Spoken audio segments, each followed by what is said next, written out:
Hurlez, si vous voulez. Poussez même votre dernier cri, madame. Enfin, madame est morte, étendue sur le linoléum, étranglée par les gants de la vaisselle. Madame peut rester assise. Madame peut m'appeler Mademoiselle Solange. Justement, c'est à cause de ce que j'ai fait. Madame et monsieur m'appelleront Mademoiselle Solange Le Mercier. Madame aurait dû enlever cette robe noire.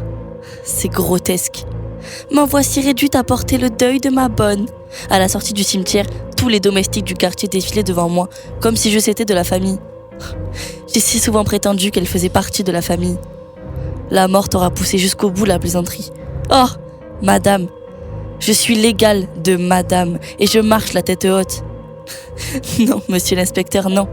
Vous ne saurez rien de mon travail, rien de notre travail en commun, rien de notre collaboration à ce meurtre. Les robes, oh, madame peut les garder. Ma sœur et moi, nous avions les nôtres, celles que nous mettions la nuit, en cachette. Maintenant, j'ai ma robe et je suis votre égale.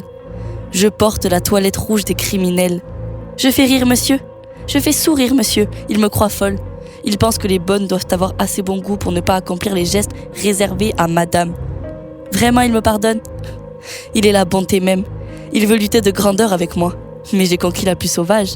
Madame s'aperçoit de ma solitude. Enfin, maintenant je suis seule. Effrayante. Je pourrais vous parler avec cruauté, mais je peux être bonne. Madame se remettra de sa peur. Elle s'en remettra très bien. Parmi ses fleurs, ses parfums, ses robes. Cette robe blanche que vous portiez le soir au bal de l'opéra. Cette robe blanche que je lui interdis toujours. Et parmi ses bijoux, ses amants, moi j'ai ma sœur. Oui, j'ose en parler. J'ose, madame. Je peux tout oser.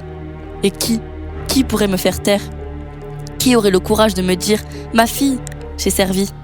J'ai eu les gestes qu'il faut pour servir. J'ai souri à madame. Je me suis penchée pour faire le lit, penchée pour laver le carreau, penchée pour éplucher les légumes, pour écouter aux portes, coller mon œil aux serrures.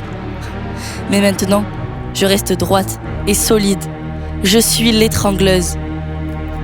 Jean Genet, Les Bonnes.